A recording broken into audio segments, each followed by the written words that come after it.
Meu marido colocou sua mãe em nossa casa para fazer tudo para ele. Mãe, cadê meu jantar? Eram pedidos constantes dele. Eu fiquei em choque com o marido que escolhi, mas após uma longa conversa com sua mãe, tudo ficou mais difícil para ele. Mãe, cadê meu jantar? A voz do meu marido, Ricardo, ecoou pela casa, soando mais como o birra de um adolescente do que o pedido de um homem de 35 anos. Eu tinha acabado de passar pela porta, a alça da minha bolsa pesando no ombro, os pés doendo dentro dos sapatos depois de um dia de 10 horas de trabalho. O cheiro de alho e cebola refogando me disse que minha sogra, Sônia, já estava em pleno vapor na cozinha. Ricardo, por sua vez, estava exatamente onde eu esperava. Esparramado no sofá, com os pés para cima, controle do videogame em uma mão e o celular na outra. Ele nem sequer olhou para mim. Seus olhos estavam grudados na tela da televisão, e o grito pela mãe foi tão automático quanto respirar. Senti uma pontada de cansaço que não era apenas física, era um cansaço na alma. Olhei para aquele homem e me perguntei onde estava o Ricardo com quem me casei. Onde estava o homem que, nos primeiros anos, fazia questão de cozinhar para mim quando eu chegava tarde. Aquele que dividia as tarefas sem que eu precisasse pedir, que me olhava com admiração e dizia: "Nós somos uma equipe, meu amor." Essa equipe parecia ter sido desfeita. Agora, eu era apenas uma espectadora. Tudo começou a desandar há uns 6 meses. O ritmo no meu trabalho aumentou, e eu chegava em casa exausta. No começo, Ricardo era compreensivo, mas aos poucos a compreensão deu lugar à conveniência. As louças que ele prometia lavar ficavam na pia para o dia seguinte. As roupas que ele deveria tirar da máquina ficavam esquecidas, mofando. Quando eu pedia ajuda, a resposta era sempre a mesma. "Estou cansado também, Camila." Meu dia foi puxado. Eu entendia, de verdade. Mas o cansaço dele parecia lhe dar o direito de não fazer nada, enquanto o meu só se acumulava com as tarefas domésticas que me esperavam. A solução genial veio numa noite de terça-feira. Eu estava na cozinha, terminando de lavar uma pilha de pratos, enquanto ele estava no sofá, como sempre. "Amor," ele começou, com aquele tom suave que ele usava quando queria me convencer de algo. "Eu estive pensando, você anda tão esgotada. E para ser sincero, eu também. A casa está sempre uma bagunça. A gente mal tem tempo de fazer uma comida decente." Eu sequei as mãos e me virei para ele, esperando uma proposta de cooperação. Talvez ele sugerisse um cronograma, ou que contratássemos uma diarista uma vez por semana. Pensei em chamar a minha mãe para passar um tempo com a gente. Ele disse, e meu coração gelou. Ela está tão sozinha desde que o pai se foi. E ela adora cuidar da casa, cozinhar. Ela poderia nos dar uma força, sabe? Assim você poderia descansar mais quando chegasse do trabalho. A proposta era uma armadilha perfeita. Como eu poderia dizer não? Eu estaria negando ajuda, parecendo uma nora cruel que não queria a companhia da sogra viúva. Ele não estava propondo aquilo para ele. Estava propondo para nós, para o meu bem-estar. Eu me senti encurralada. Não sei, Ricardo. Sua mãe morando aqui é um passo grande. Nossa casa é pequena, argumentei sem muita força. É temporário, amor. Só até a gente se ajeitar. Vai ser bom para todo mundo. Relutantemente, eu concordei. Foi o maior erro da minha vida. Dona Sônia chegou com 2 malas e um sorriso doce no rosto. Nos primeiros dias, tudo pareceu realmente uma ajuda. A casa estava mais limpa. O jantar estava sempre pronto e cheiroso. Mas eu logo percebi que a ajuda não era para nós. Era para ele. Ricardo regrediu a uma velocidade assustadora. No primeiro dia, ele deixou o prato na mesa depois de jantar. No segundo, a toalha molhada no chão do banheiro. No terceiro, ele já estava gritando do quarto. "Mãe, pode pegar um copo de água para mim?" Dona Sônia, com seu coração de mãe que nunca deixou o filho crescer, atendia a tudo sem reclamar. Pelo contrário, parecia feliz em ter seu menino para cuidar novamente. Ela arrumava a cama que ele desarrumava, passava as camisas que ele deixava jogadas, preparava os lanches que ele pedia fora de hora. E assim, a trilha sonora da minha casa mudou. Foi invadida por um constante chamado. "Mãe! Mãe! Você viu a chave do meu carro? Mãe, que horas o almoço fica pronto? Mãe, essa camisa não está bem passada. Mãe, compra aquele biscoito que eu gosto." Eu me tornei uma estranha na minha própria casa. Chegava do trabalho e encontrava os dois no sofá, ela fazendo um carinho na cabeça dele enquanto assistiam novela, como se ele fosse um garoto de 10 anos. Eles conversavam, riam e eu me sentia invisível. O casamento que eu construí tinha sido invadido e transformado num quarto de adolescente. Uma noite tentei conversar com Ricardo. Esperei sua mãe ir dormir e o chamei no nosso quarto. Ricardo, a gente precisa falar sobre a sua mãe. Comecei, com o máximo de calma que consegui reunir. Ele suspirou, já na defensiva. O que tem ela? Pensei que você estivesse gostando da ajuda. A ajuda é ótima, mas você parou de fazer absolutamente tudo. Você não lava nem o copo em que bebe água. Você trata sua mãe como se ela fosse sua empregada particular, e eu me sinto sobrando. Ele riu, um riso sem humor que me feriu profundamente. Ah, Camila, não acredito nisso. Você está com ciúmes da minha mãe? Ela está aqui para ajudar, para nos servir. Qual é o problema em aceitar isso? Em vez de reclamar, você deveria agradecer. Graças a ela, você não precisa se preocupar com nada em casa. Aquelas palavras me atingiram como um soco. Servir? Ele realmente usou essa palavra. Ele não via sua mãe como uma convidada ou um membro da família que estava ali para dar um apoio temporário. Ele a via como uma funcionária. E ele me via como alguém que deveria ficar quieta e aproveitar os benefícios. Eu não consegui dizer mais nada. A decepção era tão grande que me sufocava. Aquele homem egoísta e mimado não era o meu Ricardo. Deitei na cama de costas para ele e chorei em silêncio. Eu percebi que conversar com ele era inútil. Ele estava confortável demais em seu novo mundo. Um paraíso onde ele era o rei e tinha 2 mulheres para servi-lo. A mãe, que cozinhava e limpava, e a esposa, que trabalhava fora para pagar as contas. Naquela noite, olhando para o teto do meu quarto, eu entendi que o problema não era apenas Ricardo, era a dinâmica que ele e a mãe criaram. E se eu quisesse meu marido e meu casamento de volta, eu precisaria mudar as regras do jogo. Mas para isso, eu precisaria de uma aliada. E por mais irônico que parecesse, a única pessoa que poderia me ajudar era a mesma que, sem querer, tinha piorado tudo. A minha sogra. Os dias que se seguiram foram um teste para a minha paciência. Cada mãe, e cada prato deixado na mesa, cada peça de roupa jogada no chão era como um pequeno corte no que restava do meu respeito por Ricardo. Eu via o cansaço nos ombros de Sônia, a forma como ela respirava fundo antes de atender a mais um chamado do filho. Ela estava esgotada, mas presa num ciclo de amor e hábito. Eu sabia que precisava de um momento, uma brecha, para mostrar a ela que o amor que ela sentia estava, na verdade, sufocando o homem que ela criou. A oportunidade perfeita surgiu num domingo. O domingo é tradicionalmente o dia do almoço especial de Sônia. Ela passou a manhã inteira na cozinha, preparando uma lasanha caprichada, daquelas que perfumam a casa inteira. O almoço foi maravilhoso, como sempre. Ricardo comeu 3 pedaços, elogiando a mãe como se ela fosse uma chefe de restaurante 5 estrelas, o que a deixou visivelmente feliz. Depois de comer, ele se levantou, deu um beijo estalado na bochecha dela e disse: "Estava divino, mamãe. Agora vou lá para o sofá que o jogo vai começar." E foi o que ele fez, sem sequer levar o próprio prato até a pia. Eu e Sônia ficamos sozinhas, diante da montanha de louça suja. Começamos a arrumar a cozinha em silêncio. 20 minutos depois, com a barriga cheia e já acomodado no seu trono, Ricardo gritou da sala: "Mãe!" Bateu uma vontade de comer aquele seu pudim de leite. "Faz um rapidinho aí para a sobremesa mais tarde?" Aquilo foi a gota d'água. Olhei para Sônia.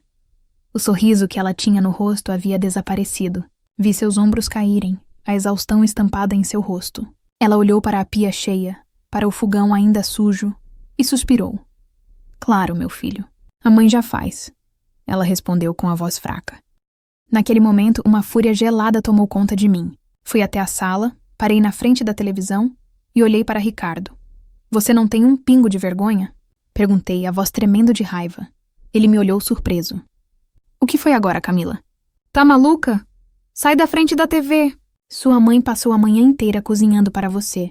A cozinha está lotada de louça para lavar e você tem a coragem de pedir para ela fazer um pudim rapidinho, como se ela fosse uma máquina?" Ele se levantou do sofá, o rosto vermelho. "Qual é o seu problema?" "Ela é minha mãe!" "Ela gosta de cozinhar para mim, de cuidar de mim. É assim que ela demonstra o amor dela. Coisa que você, aliás, não faz. Você só sabe reclamar. Cuidar de você, Ricardo, ou te servir como um rei folgado. Existe uma diferença enorme." Eu retruquei, e então ele disse a frase que selou seu destino. "Você está com inveja. Inveja porque minha mãe sabe como tratar um homem. Sabe como cuidar. Você devia aprender com ela. Talvez assim nosso casamento melhorasse." Eu fiquei sem ar. Inveja. Ele achava que eu sentia inveja. Eu não sentia inveja, sentia pena. Pena da minha sogra, que não conseguia ver o homem egoísta em que seu filho havia se transformado. E pena de mim por ter me apaixonado por uma ilusão. Não respondi. Apenas dei as costas e voltei para a cozinha. A discussão tinha acabado.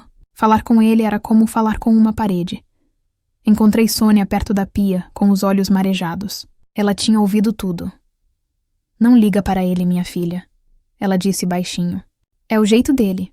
Não, dona Sônia. Eu respondi, minha voz agora calma e decidida. Esse não era o jeito dele.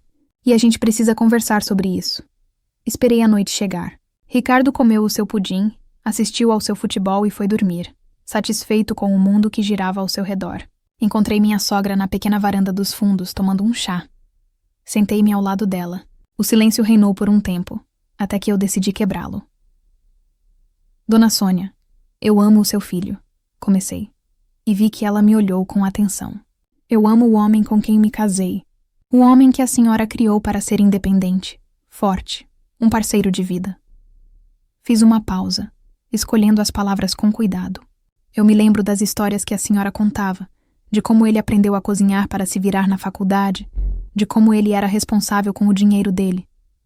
A senhora fez um trabalho incrível. Criou um homem de verdade. Ela deu um sorriso triste. Eu tentei, Camila. Sempre tentei.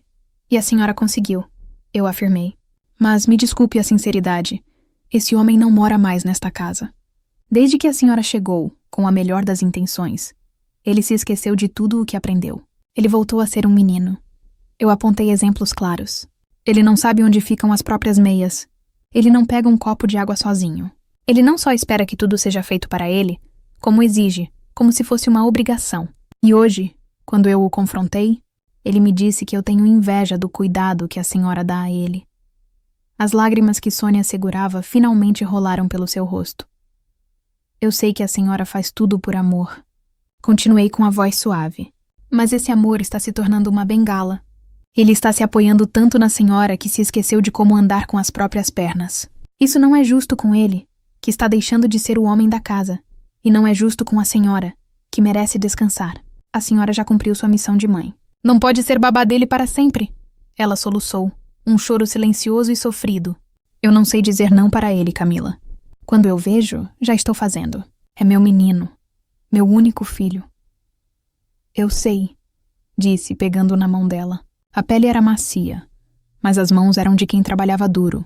Mas o maior ato de amor que a senhora pode fazer por ele agora é, justamente, dizer não.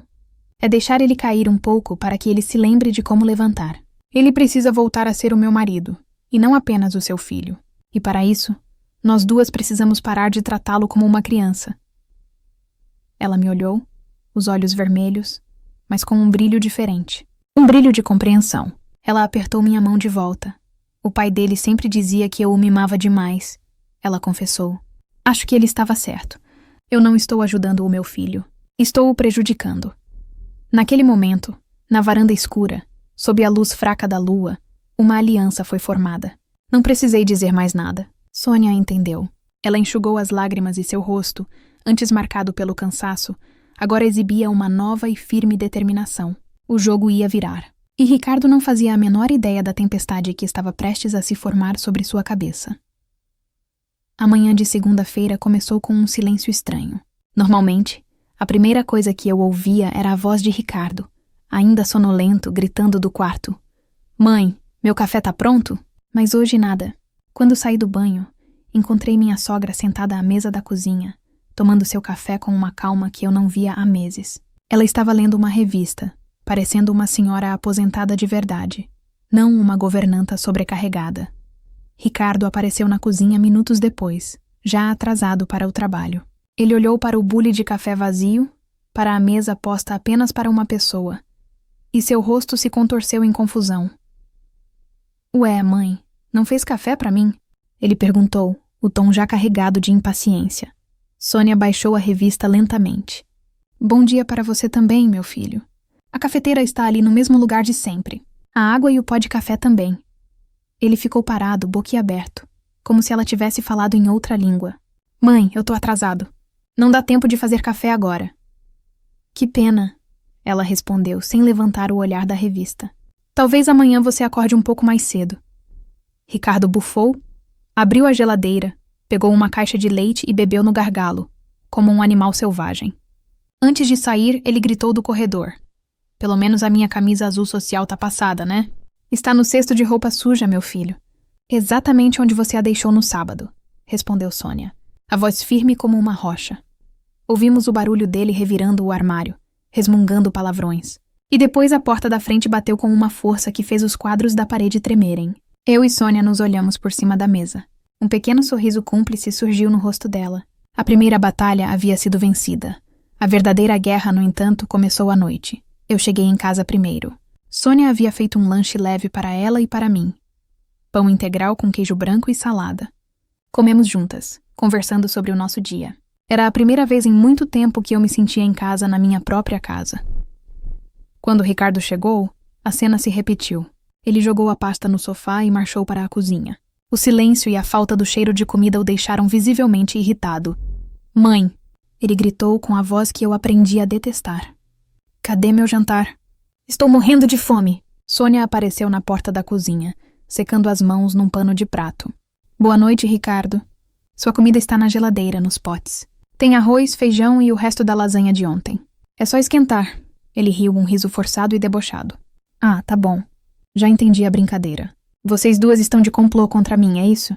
Acabou a palhaçada? Agora pode fazer meu jantar, por favor. Não é brincadeira, meu filho, disse Sônia com uma seriedade que o desarmou. E não é um complô. É a sua vida. A partir de hoje, você é responsável pelas suas refeições e pelas suas roupas. Eu sou sua mãe e estou morando na sua casa como convidada, não como sua empregada. O rosto de Ricardo passou de deboche para a fúria em segundos. Seus olhos se fixaram em mim. Isso é coisa sua, não é, Camila? Você envenenou minha mãe contra mim. Você não suporta ver a gente se dando bem. Ele se aproximou de mim, esperando que eu recuasse, mas eu me mantive firme. Sua mãe tomou a decisão dela, Ricardo. E eu concordo 100%. Você é um homem adulto e saudável. Não há motivo para não cuidar de si mesmo. Mas você é minha esposa. Ele gritou. É sua obrigação cuidar de mim. Não, eu respondi, a voz saindo mais fria do que eu esperava. Minha obrigação é ser sua parceira, sua companheira, não sua segunda mãe. Eu já tenho meu trabalho, que ajuda a pagar as contas desta casa. A sua parte das tarefas domésticas está esperando por você. Ele olhou de mim para a mãe e de volta para mim. Vi o pânico em seus olhos quando ele percebeu que o muro de proteção ao seu redor havia desmoronado. Não havia para onde correr. Ele estava sozinho. Furioso, ele marchou para a cozinha, batendo as portas dos armários. Ótimo, perfeito. Eu não preciso de nenhuma de vocês. Eu mesmo faço minha comida. O que se seguiu foi um espetáculo de pura incompetência. Ele não sabia onde guardávamos as panelas. Não sabia acender o fogão direito. Decidiu fritar um ovo e colocou óleo demais na frigideira, que espirrou e sujou tudo ao redor. O ovo queimou por fora e ficou cru por dentro. Irritado, ele jogou a frigideira na pia com tanta força que eu pensei que a louça ia quebrar. No fim, derrotado, ele pediu uma pizza pelo celular e comeu sozinho na sala, em um silêncio hostil. Nos dias seguintes, o caos se instalou, mas apenas no mundo dele. O cesto de suas roupas sujas transbordou. Ele tentou usar a máquina de lavar e colocou tanto sabão em pó que a lavanderia se encheu de espuma. As camisas que ele tentou passar ficaram mais amassadas do que antes. A pia da cozinha vivia com os pratos e talheres que ele usava e largava lá. Ele tentou de tudo. Tentou nos ignorar. Tentou nos tratar com desprezo. Tentou nos fazer sentir culpadas. Mas eu e Sônia nos mantivemos firmes. Nós limpávamos o que sujávamos, cozinhávamos para nós e seguíamos nossa vida. O universo dele, antes tão confortável e servido, agora era uma bagunça mal cheirosa e desorganizada, criada por sua própria negligência. No quinto dia, eu o encontrei sentado à mesa da cozinha no meio da tarde. Ele deveria estar trabalhando.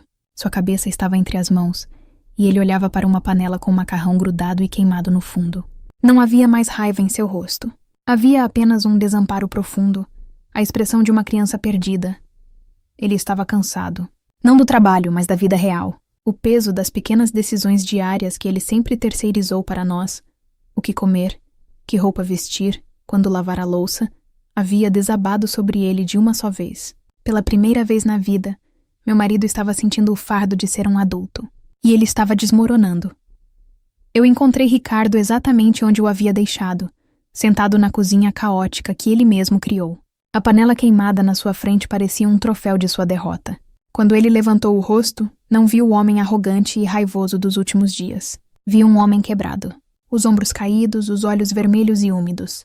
O silêncio na casa era pesado, preenchido apenas pela sua respiração trêmula.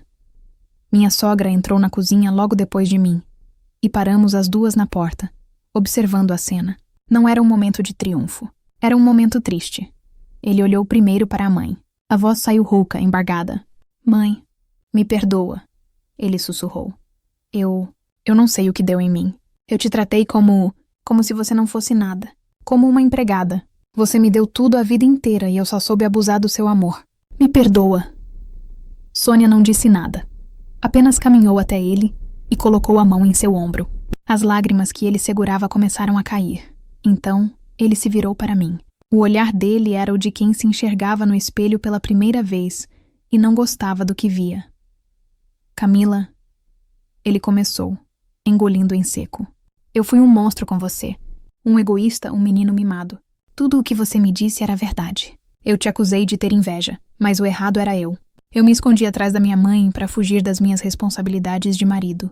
Eu te deixei sozinha no nosso casamento. Você tem todo o direito de me odiar, mas eu te peço, por favor, me perdoa. Eu não sou o homem que eu deveria ser, mas eu quero aprender a ser.